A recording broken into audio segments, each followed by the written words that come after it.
This place is extremely private because it sits above the city noise. And so when you hear, you're in your own little world. Salut, c'est Basile de la Croix Studio, et aujourd'hui on parle de maisons. Les maisons qui symbolisent pour nous le rêve américain à travers les époques, et plus particulièrement celles situées dans les collines d'Hollywood qui sont souvent imposantes et ostentatoires, représentant ainsi la richesse et le succès.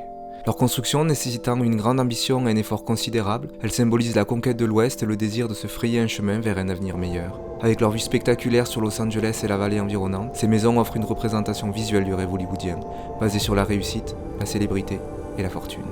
Positionnée au sommet d'une colline, la maison profite d'une vue emblématique sur tous les sites de Los Angeles. Et pourtant, on se croirait quelque part dans le sud de l'Europe. Ces mots sont ceux de Léon Max, designer et actuel propriétaire du Castillo del Lago. Le Castillo del Lago est une résidence privée située dans les collines d'Hollywood à Los Angeles en Californie. Son nom signifie en français le château du lac. Elle le doit à son emplacement juste en face de la réserve d'eau sous forme de lac. Elle a été construite en 1926 par l'architecte John Delario pour le magnat du pétrole Patrick Longden. Dans les années 30, la maison deviendra le repère de Bugsy Siegel, membre du groupe mafieux de la Yiddish Connection. Mais la propriétaire la plus emblématique de ce lieu n'est autre que Madonna, qui possédera la maison de 1993 à 1996.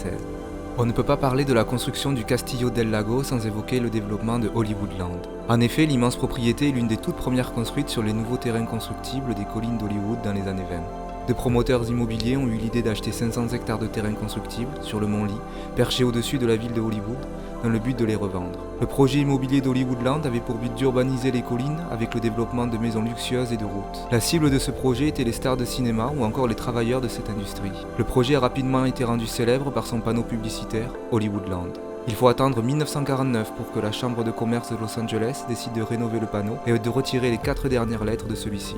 Pour l'anecdote, les terrains les moins chers étaient vendus aux alentours de 2500 $, soit environ 35 000 $ actuels.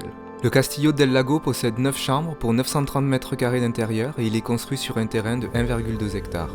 Icône architecturale et monument historique de la ville de Los Angeles, la propriété est un exemple parfait de l'influence architecturale espagnole des années 20 et de l'âge d'or d'Hollywood.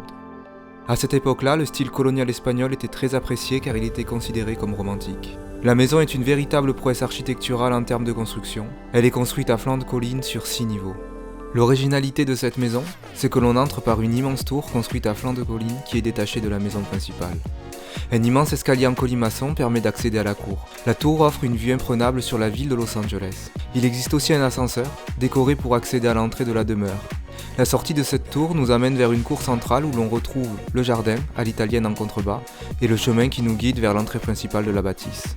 La pièce à vivre de la maison est unique. Son double séjour nous offre une vue imprenable sur le panneau d'Hollywood d'un côté et sur le lac de l'autre. La pièce possède de nombreux éléments architecturaux typiques, comme les poutres apparentes peintes avec des motifs d'époque. On remarque ainsi notamment un blason et une fleur de lys. La pièce mélange les styles et les influences médiévales, espagnoles et marocaines, ce qui en fait sa singularité. Les colonnes qui délimitent la pièce avec le couloir nous donnent une impression de château de la Renaissance. Comme toutes les maisons d'influence espagnole construites dans les années 20, la maison possède un patio. Ici, il est situé sur l'un des deux côtés de la pièce à vivre. Ultra privé, il est entouré de végétation. Symbole du style Spanish Colonial Revival en Californie, il possède également une fontaine dans son centre. Le propriétaire a aussi fait aménager de nombreux arbres fruitiers pour créer une atmosphère méditerranéenne et européenne. Le patio possède également une cheminée extérieure, parfaite pour des soirées inoubliables. La cuisine a été conçue par le frère de Madonna. Épurée, elle est fonctionnelle et simple. Les couleurs blanches de la pièce et les plans de travail en marbre contrastent avec les autres pièces colorées de la maison. La salle à manger est l'une des pièces maîtresses du manoir. Sa particularité architecturale est sans aucun doute le plafond sculpté en bois en forme de nid d'abeille. À l'intérieur de chacune des alvéoles se trouvent des motifs peints à la main. La salle peut accueillir jusqu'à 12 convives. Elle dégage une atmosphère très cosy, notamment accentuée par les bougies que l'on peut allumer pendant les dîners entre amis.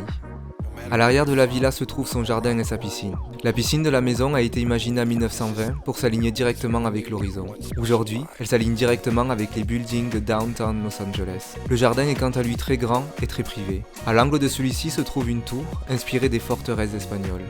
Complètement insolite, la salle de télévision a été décorée par le précédent propriétaire pour faire penser à une tente des nomades d'Asie centrale.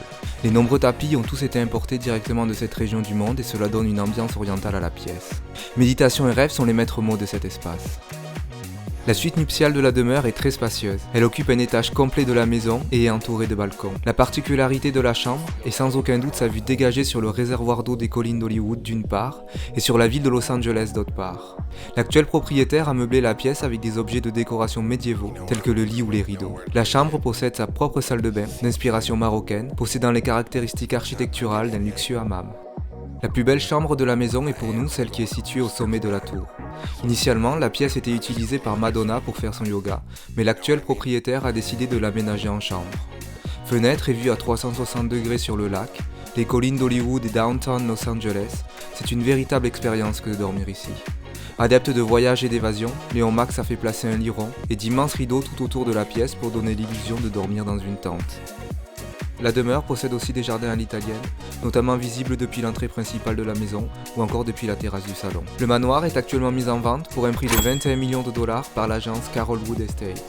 Acheter cette maison, ce n'est pas seulement s'offrir un simple château en Californie, c'est s'offrir un bout d'histoire de la ville de Los Angeles et d'Hollywood. La vue qui s'offre à nous depuis la maison est vraiment magique. Peu importe qui vous êtes ou d'où vous venez, cette expérience est véritablement unique. Les lumières de la ville qui scintillent la nuit sont comme autant de petits rêves, symbolisant l'ambition et les espoirs de Frank Angelino. C'est le rêve hollywoodien à l'état pur, et vous en êtes témoin privilégié. La ville de Los Angeles et les célèbres collines d'Hollywood sont un symbole d'opportunité, de liberté et de réussite. Ici, tout est possible pour ceux qui osent rêver assez grand et travailler assez dur. La ville, fourmillante d'activité et d'énergie, représente le rêve américain et la conquête de l'Ouest. Et si vous cherchez l'apothéose de ce rêve, il vous suffit de lever les yeux pour admirer le Castillo del Lago, cette majestueuse demeure dominant la ville des anges et les collines d'Hollywood, tel un symbole de réussite et de grandeur. Merci d'avoir regardé la vidéo, n'hésite pas à liker et à t'abonner pour nous soutenir, et on se retrouve très vite pour une prochaine vidéo.